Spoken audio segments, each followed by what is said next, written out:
Hi, my name is Judith Mayer and I'm the author of Script Hacking. This is a new series of language courses published by Teach Yourself, and it is based on a computer algorithm which determines the optimal way to learn each of the letters and words. And I want to show you how this method works using a practical example. Today I will show you the inside of Russian script hacking. So if you're interested in being able to read signs in Moscow or wherever you may travel, this is a really useful skill to have, to be able to read a bit of Russian. So let's study the first lesson together, and that will give you a very good insight into how this method works. But first, a quick test. Can you read these two words? They're English words, which are also part of Russian. And no, I don't expect you to actually be able to read these words because they're written in Cyrillic letters. So let's learn those little Cyrillic letters, and I promise you that in just 10 minutes, you'll be able to read these words and many others. So we start with the letters which are already familiar to you. The A in Russian looks exactly the same as in English. It just has a more continental European sound like A. And the O looks like an O, even though sometimes it's also pronounced like an A and sometimes more like an O, but that's the vagaries of Russian pronunciation. The E, which is actually a Y, also looks familiar. The M looks familiar. There's just a small difference, which is that the lowercase letter m looks like a smaller version of the capital letter M. So this is different from English, and it will give Russian texts a bit of a strange look, but it's not actually difficult to recognize this letter as an M. So you get used to it very, very quickly. Then another new letter is the K. Same issue there. The lowercase letter looks the same as the capital letter, just a bit smaller. And you can read this, for example, here, this word Mao, which actually looks identical in Latin and in Cyrillic letters, or this word mama. Here you see the weirdness of having this capital letter M used for lowercase as well. And there's also a little accent. I'm not sure if you can even see it on this screen, but there's an accent on the A, the first one, which tells you the word stress. This is done to help Russian students, so they know that it's mama and not mama. Some might say mama, so this accent tells me it's mama. This is the important part, is where the accent is. All right. Now you have the chance, if you have the book, to practice writing all these letters and to find them in a kind of word search exercise. You're not supposed to be able to read this Russian text right now, but you're supposed to be able to find all the occurrences of the M, even when it looks like this, or the letter K, when it's big, but also the smaller version. So just to find, like here's one of the smaller versions, to find all these letters within the foreign letters in order to get used to the way that Cyrillic letters look. Now, the core of the script hacking method is these kind of reading exercises, because if you study a whole script hacking book, you will read approximately 700 Russian words, which are all easy to read and familiar to you. So I've done a lot of research in order to find words that you'll be able to read and understand. And let's try it out. So, an Islamic holy city. Can you read this?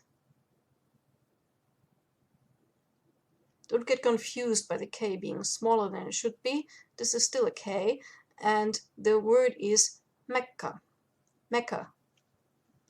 And the type of hot drink is cacao or cocoa. And the Las Vegas of Asia. Also, feel free to pause this video at any time if you need more time to read the things. This is Macau. And now you're supposed to copy out the Russian spelling so that you get used to writing the lowercase k as like this. And then you get another letter. This letter is actually the first one, which will require a bit more effort because it looks like an H, but actually it's the letter N. So it sounds like N. And again, the capital letter looks exactly like the H, and the lowercase letter looks still like a capital letter H, just a bit smaller. But in both cases, they sound like N.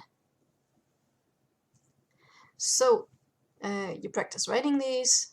You practice spotting this letter, like here's one of them.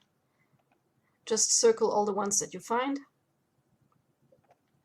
And then reading. Reading is really the core. So read these Russian letters and then use the clues to work out the meaning. So if I tell you the clue is a female name, this is like crosswords. You're being told a female name. You can't exactly know which female name until you read it. So in this case, if you read it, don't get thrown off by the H that looks like, by the N that looks like an H. This is Anna with two N's. Anna. And a lot of water. Well, the Russians would say okean, but in English it's ocean. So if you read it as okean, then you kind of guess that they just swapped out the C for a K. Okean or okean. Some countries. This one, pause if you need to. This is Monaco, or as the Russians would say, Manaka. And this is a less known country. It's Oman or Oman. Some capitals of Arab countries. I don't expect you to know any capitals of Arab countries, but maybe you recognize them when you hear them. This is Amman, and this is Manama. And a chemical element. Remember, this was the first word here. So let's try reading it now. A chemical element. Don't get confused. Pause the video if you need it. Remember, when you see an H, it's actually an N, so this is neon. Neon in English. You'd call it neon. All right. Now, the more you continue, the easier it gets, because you're learning more and more words, you're learning more and more letters, and each of the words that you learn reinforces all of the other letters. I'm going through the course quite quickly just to demonstrate how the method works, but at home you can take all the time you need. This is the letter T. So the capital letter looks the same as in English, and the lowercase letter looks like a smaller version of the capital letter. You can find the T's in here, for example here, and you get some more reading. This is a male name, Tom. A German philosopher,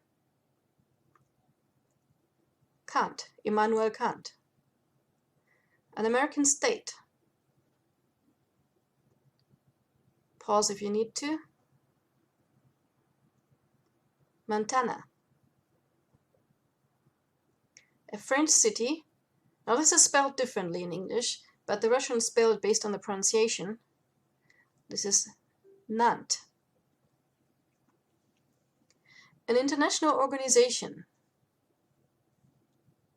This is NATO, or as the Russians would say, NATO. By the way, if you're not sure how to pronounce something, don't take my word for it. Listen to the native speakers. So I'm the author of a whole lot of script hacking courses, including for Arabic, Korean, Greek, Russian, Hindi, Hebrew, and so on. So obviously my accent is not the best in each of these languages. That's why I worked with native speakers, native speaker teachers for each of these courses, and also we did some professional audio recordings, which are free. So you can go to library.teachyourself.com or you can download the Teach Yourself app in order to listen to all of these exercises and hear how a native speaker would pronounce each of these words. Okay, let's have a few more international words in Russian. This book contains a ton of international words. This is Adam. In Russian they would say kometa or kameta, but in English it's comet. Tact and metan. This is methane in English. So sometimes you have to think a bit which English word is being massacred here, like cometa instead of comet. But if you look at the way it's written and you listen to how it's pronounced and you try to take the in-between, you can figure it out. And of course, there's an answer key at the end of the book. So next you get to copy these. And last letter for today is the letter R, which in Russian looks just like a P. You get to write it, you get to find the letter R in this text. All right, let's do this reading, the last reading exercise for today. Some names. This is Mark, Omar. Remember to pause if you need to. Tamara, Carmen, Carmen in English. Renata,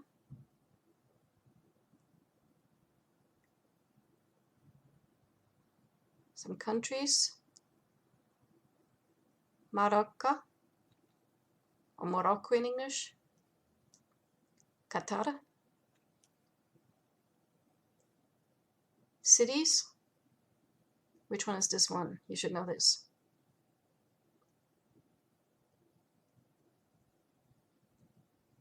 Toronto, or in English, Toronto.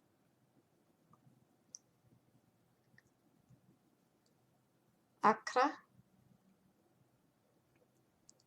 In Turkey, Ankara. A holy book, Quran, the holy book for Muslims. And some international words. Motor, tractor,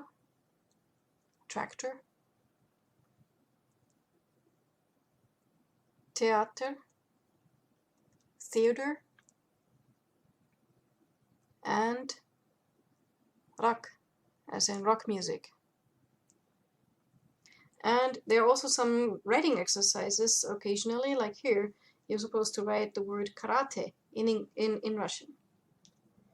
Finally, at the end of each lesson, you will find a review section where you can practice everything that you learned, including with some Russian words sometimes, or some reading of actual Russian cityscapes and other examples from Russia. It is really, really useful to be able to read Cyrillic letters when you're traveling to Russia, because everything is written in Cyrillic. Even the buses, the bus stops, the metro, the train stations, the departures and arrivals tables at the train stations.